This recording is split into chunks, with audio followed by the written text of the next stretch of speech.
안녕하세요. 서울에서 작은 학원을 운영하고 있는 30대 여성입니다.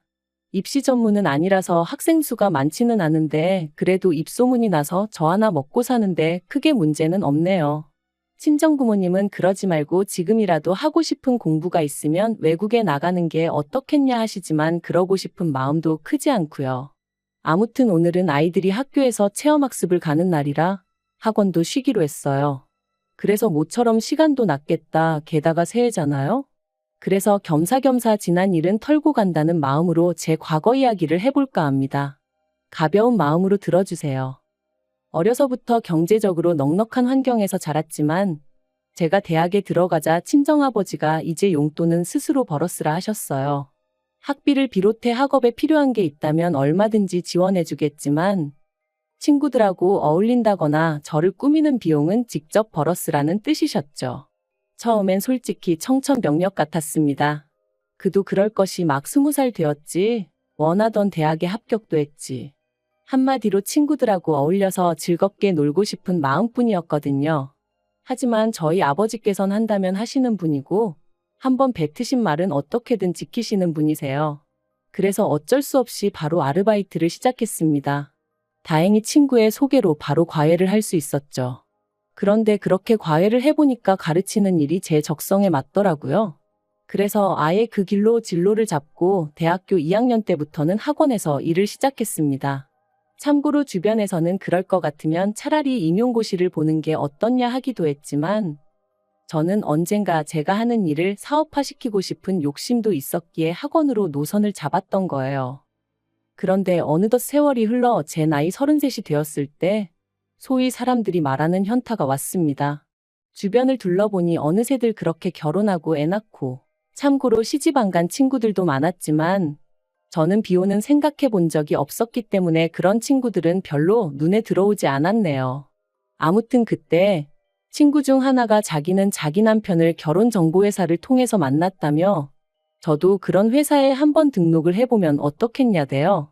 그러면 쓸데없이 시간 낭비는 안 해도 된다면서 말이죠. 그리고 그땐 그 친구가 저를 소개하면 소개비를 받는다는 건 꿈에도 상상을 못했기에 그저 친구가 정말 저를 걱정해서 해주는 말이라고 생각했어요. 그래서 친구만 믿고 친구가 소개하는 회사에 등록했습니다.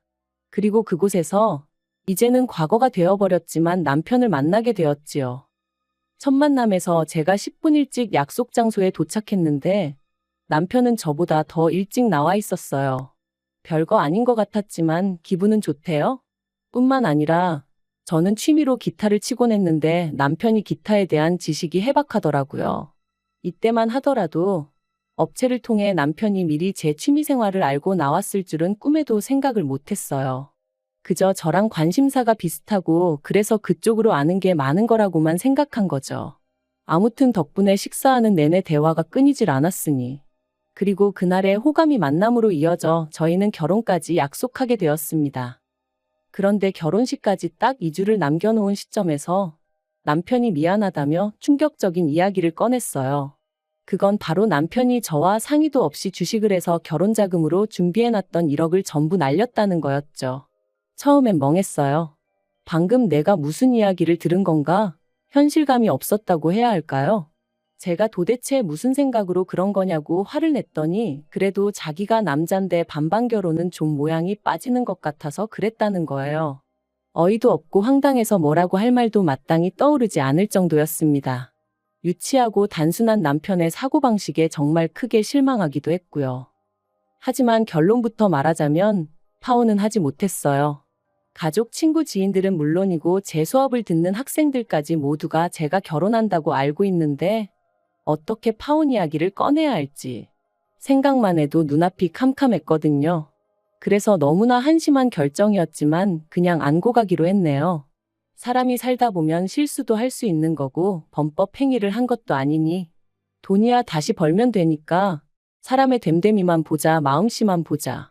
나름대로 어떻게든 합리화를 시키면서 저 편한 대로 생각하기로 했던 거였죠. 그래도 그때는 남편이란 인간에 대해서는 나름대로 믿음과 확신은 있었거든요. 적어도 인간 됨됨이는 괜찮은 사람이라고요. 물론 친정부모님은 크게 반대하셨습니다. 요새 이혼하고 잘 사는 사람도 얼마나 많은데 파혼 그까짓 게 대수냐면서 저더러 정신 차리라고요. 그런데 저는 평생 친정부모님께는 자랑스러운 딸이고 싶었고, 유치하지만 솔직히 누군가에게는 부러움의 대상이고 싶었어요. 그래서 그런 부모님의 반대를 무릅쓰고 원래대로 결혼을 강행했습니다. 하지만 능력이 없어서 신혼집도 결국엔 친정부모님이 마련해 주셨죠. 돌이켜 생각할 때마다 자랑스러운 딸은커녕 참으로 못난 딸이었네요. 그리고 이후로 한동안은 그래도 나쁘지 않은 결혼 생활이었습니다. 종종 생각지도 못한 남편의 모습에 놀라는 일도 있었고, 연애 때와는 달리 부딪히는 일도 종종 있었지만 이 모든 게 서로에게 맞춰가는 과정이라 여겼죠.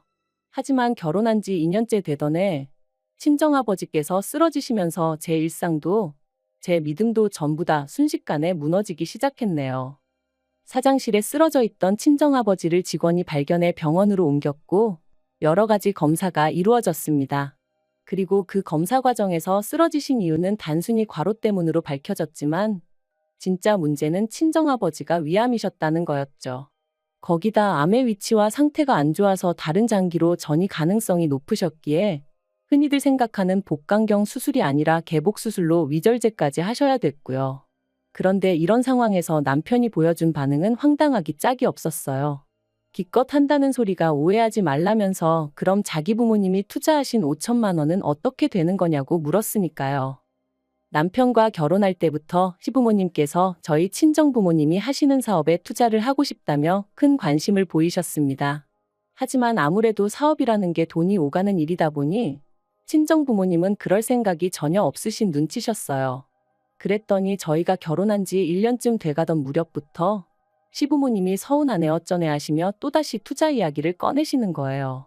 그 무렵 친정아버지 사업이 잘 풀려서 큰 집으로 이사도 하시고 차도 바꾸시고 그러셨는데 아마 남편을 통해서 시부모님 귀에도 이 이야기가 들어간 모양이었죠.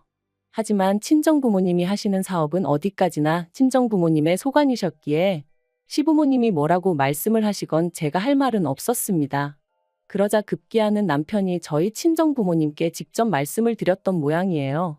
그래서 결국 굳이 필요한 돈도 아니었는데 투자라는 이름으로 시부모님으로부터 5천만 원을 받으셨습니다. 그리고 매달 50만 원씩 보내드리게 되었는데 솔직히 무슨 돈 빌려서 이자 갚는 것도 아니고 말 그대로 생돈을 뜯기는 상황이었으니 어이가 없더라고요. 그래서 제가 그렇게까지 해드리지 마시라니까 사위 용돈 준다 생각하고 보내는 거니 너무 신경 쓰지 말라시대요. 그리고 이러면 저도 좀 귀하게 대해주지 않겠냐 하시면서 말해요. 그리고 실제로 그렇게라도 얼마씩 들어가니까 시부모님이 저를 붙들고 더는 니네 집이 어떻고 니네 부모가 어떻고 그런 말씀은 안 하시긴 했지만 그래도 내내 마음이 편치는 않았네요. 그런데 친정아버지가 위암 판정을 받고 나니 남편이란 작자가 대뜸 그럼 자기 부모님이 투자하신 5천만 원은 어떻게 되는 거냐며 사람을 들들 볶기 시작했습니다. 제가 친정아버지한테 말씀드려서 돌려준다니까 누가 돌려받자는 거냐면서 그래도 50만 원씩 들어오다 안 들어오면 시부모님이 당황해 하실 것 같다.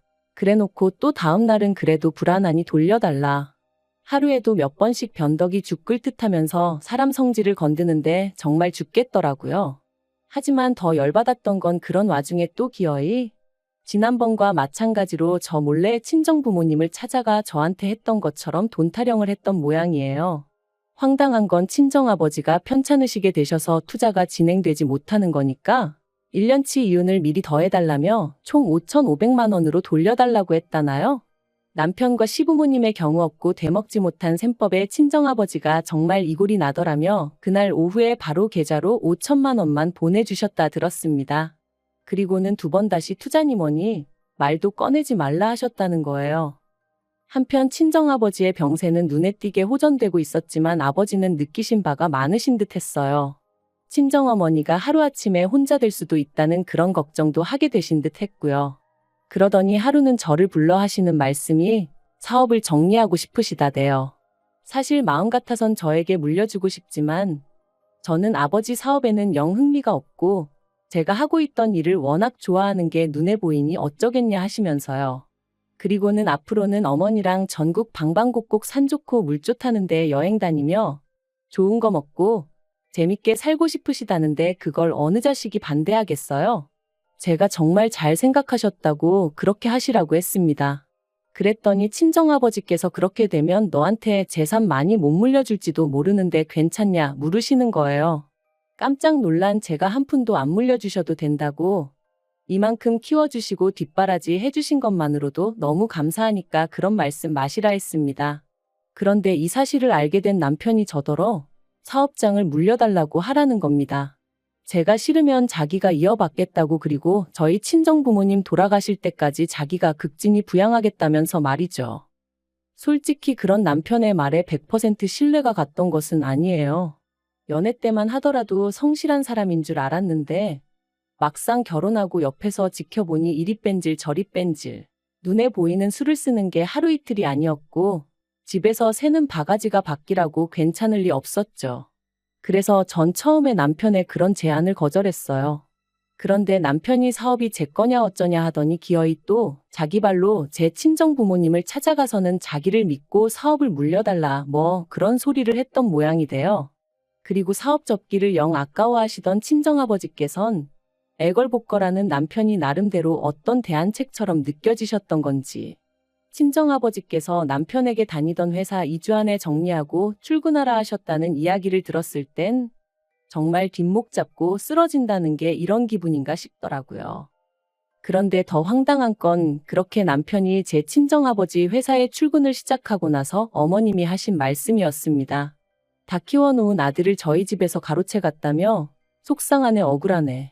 게다가 주변 친척분들에게는 저희 친정아버지 사업을 남편이 물려받기로 다 얘기가 되었다며 아들 없는 저희 집에서 횡재했다 그런 식으로 말씀을 하고 다니셨더라고요. 그런데 솔직히 남편이 일이나 잘했으면 모르지만 그것도 아닌 듯 했습니다. 친정아버지께서 저더러 너는 네 남편이랑 얘기하다 보면 속 안 터지냐 하시는데 그 한 문장에서 정말 많은 게 느껴졌을 정도니까요. 그래서 제가 왜 그러시냐, 무슨 일이라도 있었냐니까. 일을 시키면 배워서 할 생각은 안 하고 어떻게든 요령 피울 궁리만 한답니다. 그래서 누가 뭐라고 좀 하면 남자가 돼가지고는 텃세를 부리네 어쩌네 하면서 꽁에 있고 직원들이 사장사위가 벼슬이냐 그 비위도 맞춰야 하냐며 원성이 자자하다대요. 그리고 그날 밤 퇴근한 남편을 붙들고 회사 생활은 어떠냐 했습니다. 그러니까 기다렸다는 듯이 뭐 자기가 이렇게 지켜보니까 회사 돌아가는 방식의 문제가 한두 가지가 아니라는 거예요. 그러면서 저희 친정아버지가 마음이 약하신 건지 그렇게 안 봤는데 고과사 구분을 못 하시는 것 같다며 자기가 보기엔 아무 능력도 없으면서 월급만 따박따박 가져가는 직원들이 너무 많다고 죄다 모가지를 잘라야 하네 어쩌네 하는데 기도 안 차서 제가 남편더러 당신도 그런 우리 아버지 성격 덕분에 다닐 수 있게 됐다는 생각은 안 드냐 했어요. 그랬더니 저더러 뭘 모르면 가만히 있으라나요? 하지만 남편의 막말은 거기서 끝이 아니었습니다.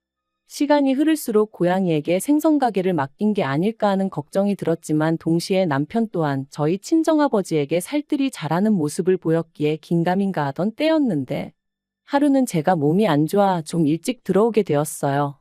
그리고는 씻고 어쩌고 하는 것도 귀찮아 바로 침대로 직행해 그냥 기절하듯 잠이 들었죠. 그런데 얼마나 시간이 흘렀는지 현관 도어락 열리는 소리와 함께 남편의 말소리가 들려왔습니다. 그래서 아는 체라도 하려고 나가려는데 남편이 뭐가 그렇게 재밌는지 웃으면서 한다는 소리가 얼마 안 남았어요 하더니 일단 회사 사람들 다 내 편으로 만들고 나면 밀어내야지. 죽을 때까지 어떻게 기다려요? 그러대요. 순간 온몸에 소름이 쫙 돋는 게 비록 상대가 누군지는 알 수 없었지만 제가 들었다는 걸 남편이 알면 안 되겠다는 생각만 퍼뜩 들어 침대에서 정말 온 힘을 다해 자는 척을 했어요. 그리고 계속해서 두런두런 말소리가 이어지다 전화가 끊어지더니 이내 안방문이 열렸고 거의 동시에 남편이 아씨 하면서 저를 발견한 듯 했습니다. 저는 그제서야 자다 깬 것처럼 남편을 향해 이제 왔냐 했고요. 티를 안 낸다고 안 내긴 했지만 정말 심장은 터질 것 같았어요. 남편은 뭔가 꺼름직한 표정으로 절 보더니 아니다 하고는 곧장 씻으러 갔고 저는 무슨 스파이라도 된 것 마냥 남편의 핸드폰을 뒤지기 시작했습니다. 그런데 소름 끼치게도 남편의 통화 상대는 어머님이셨어요. 하지만 남편이 언제 화장실에서 나올지 모른다는 생각에 통화 내용은 일단 제 핸드폰으로만 보내놓고 다시 침대에 누워 자는 척을 했죠. 그리고 지옥 같은 밤이 지나고 이튿날 남편은 다름없이 출근을 했고 저는 그제서야 남편과 어머님의 대화를 들어볼 수 있었는데 내용은 충격 그 자체였습니다. 어머님은 남편에게 저희 집에서 아주 당신 아들을 머슴 부리듯 한다며 재수없어 죽겠다 난리셨고 그런 어머님께 남편이 한다는 말은 적당히 저희 친정아버지 비위 맞춰드려 환심을 사고 이후로 아버지를 몰아내서 회사를 차지하겠다. 그러면 그때부턴 어머님한테 한 달에 100만 원이 뭐냐 200, 300도 드릴 수 있다.